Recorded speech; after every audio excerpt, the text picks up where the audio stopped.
السلام علیکم ورحمۃ اللہ وبرکاتہ۔ بسم اللہ الرحمن الرحیم۔ محرم الحرام کے حوالے سے بعض ساتھی یہ سمجھتے ہیں یا ان کے پاس اتنی ہی اس بات کا علم ہوتا ہے کہ محرم الحرام کے اندر صرف کربلا کا واقعہ پیش آیا ہے، اور اکثر لوگوں کو دیکھا ہے کہ وہ اسلامی تاریخ سے ناواقف ہیں۔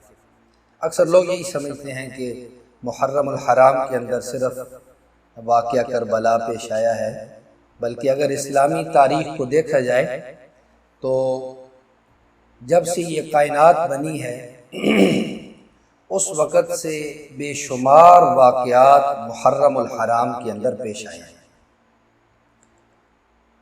اس بات کو یوں سمجھیے کہ جب سے یہ کائنات بنی ہے، جب سے یہ زمین آسمان بنے ہیں، اس وقت سے لے کر آج تک محرم الحرام دو حصوں میں تقسیم ہوتا ہے۔ جو محرم کا مہینہ ہے یہ دو حصوں میں تقسیم ہوتا ہے۔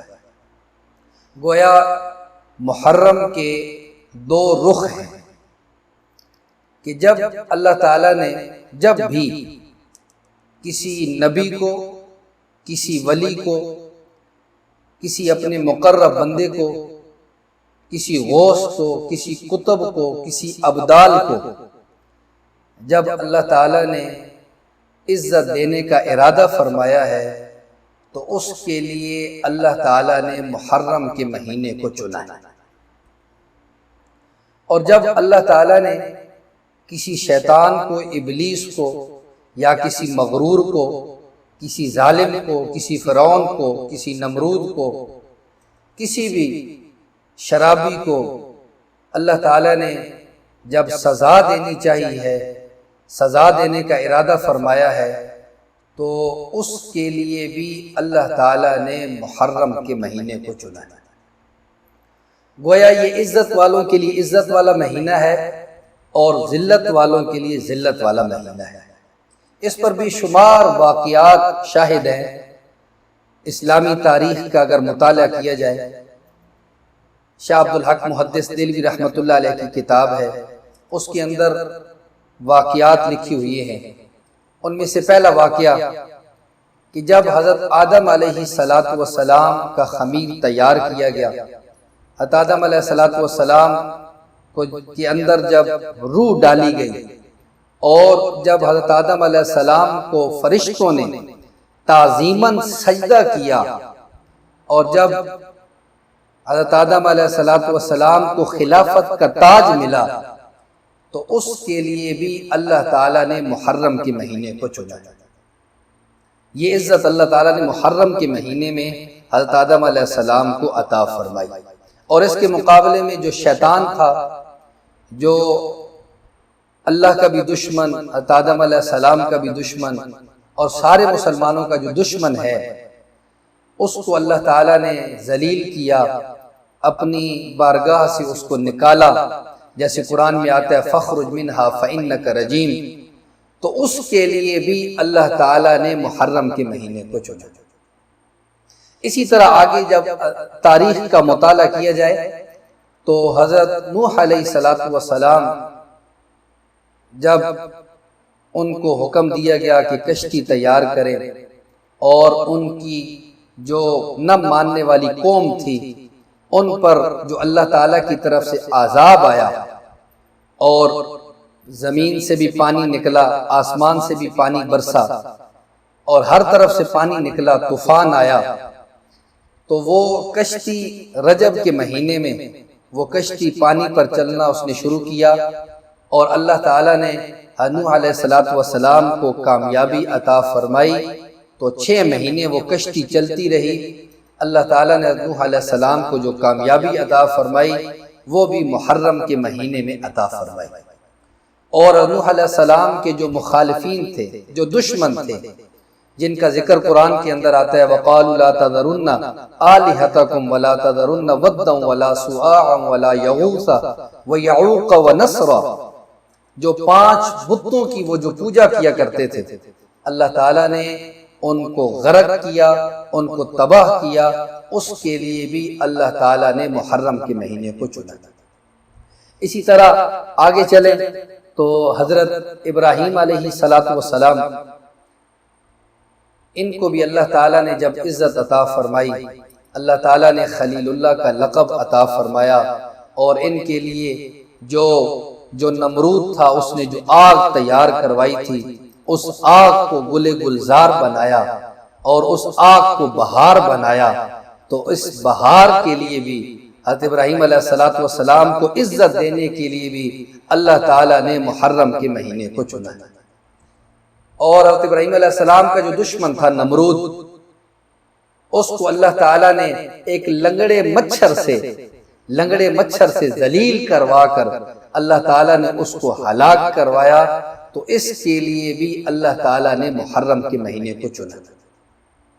اسی طرح حضرت موسیٰ علیہ السلام جب اپنے ماننے والوں کو ساتھ لے کر نکلے تو آگے سمندر، پیچھے فرعون کا لشکر، اور حضرت موسیٰ علیہ السلام کو ماننے والے کہنے لگے انا لمدرکون، کہ ہم تو آج ہلاک ہو گئے۔ تو حضرت موسیٰ علیہ السلام نے بڑا ایک عجیب جملہ فرمایا تھا، کلا ان معی ربی سیہدین، ہرگز ایسا نہیں ہو سکتا کیونکہ میرا رب میرے ساتھ ہے۔ جس کے ساتھ اللہ کی مدد ہوتی ہے اسے کسی اور کی مدد کی ضرورت ہی نہیں ہوتی۔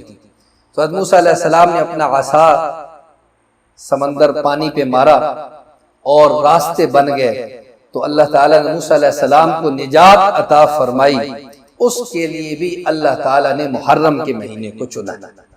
اور جو حضرت موسیٰ علیہ السلام کا دشمن تھا فرعون، وہ پانی میں داخل ہوا، اللہ تعالیٰ نے پانی کو ملا دیا، اللہ تعالیٰ نے اس کو ذلیل و خوار کیا اور غرق کیا، اس کے لیے بھی اللہ تعالیٰ نے محرم کے مہینے کو چنا۔ اسی طرح بے شمار واقعات ہیں، جیسے ابرہہ کا لشکر آیا تھا، وہ بیت اللہ شریف کو نعوذ باللہ گرانے کے لیے آیا تھا کہ میں خانہ کعبہ کو گرا دوں گا، آپ صلی اللہ علیہ وسلم کی پیدائش سے 50 دن پہلے۔ تو اللہ تعالیٰ نے اپنے گھر کی حفاظت فرمائی، اور سورۃ فیل کے اندر تفصیل کے ساتھ اس لشکر کا ذکر ہے۔ اللہ تعالیٰ نے ابابیلوں سے اور چھوٹی چھوٹی کنکریوں سے اللہ تعالیٰ نے اس کو ذلیل و رسوا کیا، تو اس کے لیے بھی اللہ تعالیٰ نے محرم کے مہینے کو چنا۔ اپنے گھر کی حفاظت فرمائی، تو اس کے لیے بھی اللہ تعالیٰ نے محرم کے مہینے کو چنا۔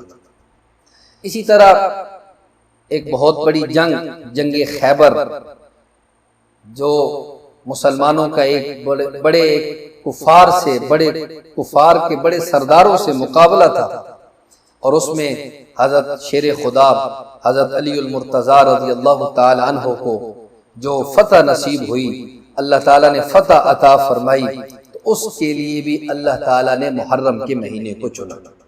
حضرت علی رضی اللہ تعالی عنہ اور جو اسلام کے دشمن تھے، اللہ تعالیٰ نے ان کو ذلیل و رسوا کیا، تو اس کے لیے بھی اللہ تعالیٰ نے محرم الحرام کے مہینے کو چنا۔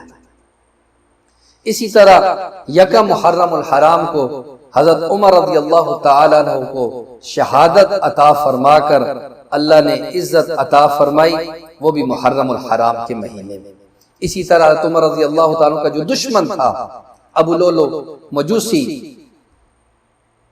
اللہ تعالیٰ نے اس کو ذلیل کیا، تو اس کے لیے بھی محرم الحرام کا مہینہ چنا۔ اسی طرح جو بڑا مشہور واقعہ ہے، تاریخ میں ایک حیثیت رکھتا ہے، جو بہت بڑی قربانی دی حضور پاک صلی اللہ علیہ وسلم کے خاندان نے، امام حسین رضی اللہ تعالی عنہ نے، اور ساتھ اپنا جو سارا خاندان ساتھی شہید ہوئے، اللہ تعالیٰ نے ان کو عزت کے تاج پہنائے، اور ہمیشہ ہمیشہ ان کی تاریخ زندہ ہے، ہمیشہ ہمیشہ ان کے کارنامے زندہ رہیں گے، قیامت تک ان کو یاد کیا جاتا رہے گا کہ کس طرح انہوں نے حق پر اپنا خون دیا، حق پر اپنی جانیں قربان کی۔ اللہ تعالیٰ نے ان کو بھی عزت کے تاج پہنائے، تو اس کے لیے بھی اللہ تعالیٰ نے محرم الحرام کے مہینے کو چنا۔ اور امام حسین رضی اللہ تعالی عنہ کے جو دشمن تھے، جنہوں نے ظلم کیا، جنہوں نے دھوکہ دے کر بلایا، اللہ تعالیٰ نے ان کو ذلیل کیا، تو اس کے لیے بھی اللہ تعالیٰ نے محرم الحرام کے مہینے کو چنا۔ تو گویا محرم دو حصوں میں تقسیم ہوتا ہے۔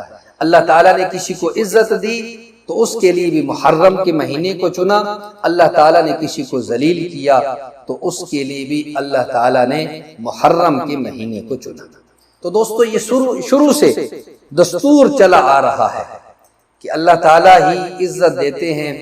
قُلِ اللَّهُمَّ مَالِكَ الْمُلْكِ تُؤْتِي الْمُلْكَ مَنْ تَشَاءُ وَتَنزِعُ الْمُلْكَ مِمَّنْ تَشَاءُ وَتُعِزُّ مَنْ تَشَاءُ وَتُذِلُّ مَنْ تَشَاءُ بِيَدِكَ الْخَيْرُ إِنَّكَ عَلَى كُلِّ شَيْءٍ قَدِيرٌ۔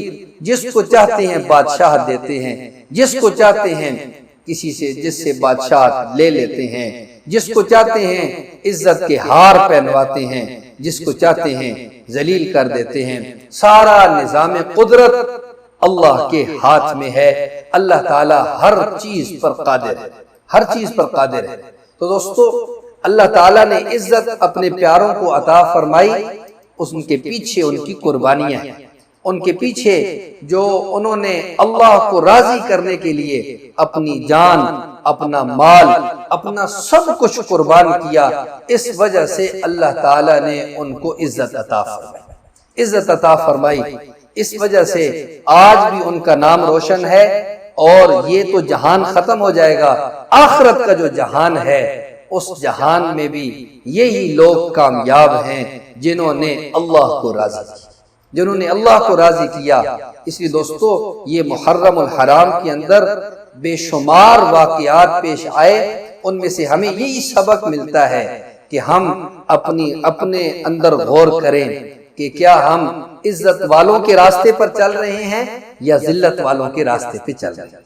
ہم آج اللہ تعالیٰ نے ہمیں موقع دیا ہے، اللہ تعالیٰ نے ہمیں یہ زندگی اللہ کی نعمت ہے، یہ زندگی کا ایک ایک سانس اللہ کی نعمت ہے، اس کی قدر کر کے ہم اللہ کو راضی کر لیں۔ ہم سے اللہ راضی ہو گئے، اللہ تعالیٰ اس دنیا میں بھی ہمیں کامیاب فرما دیں گے، آخرت میں بھی کامیاب فرما دیں گے۔ تو اتنی قربانیاں ہیں۔ امام حسین رضی اللہ تعالیٰ عنہ کی بھی قربانی یہی ہمیں سبق دیتی ہے کہ حق بات پر اگر جان پیش کرنی پڑے، جان پیش کر دو، اللہ تعالیٰ آپ کی قیمت لگا دیں گے۔ اللہ تعالیٰ سے دعا ہے اللہ تعالیٰ ان مبارک لوگوں کے نقش قدم پر چلنے کی توفیق عطا فرمائیں۔ وآخر دعوانا ان الحمد للہ رب العالمین۔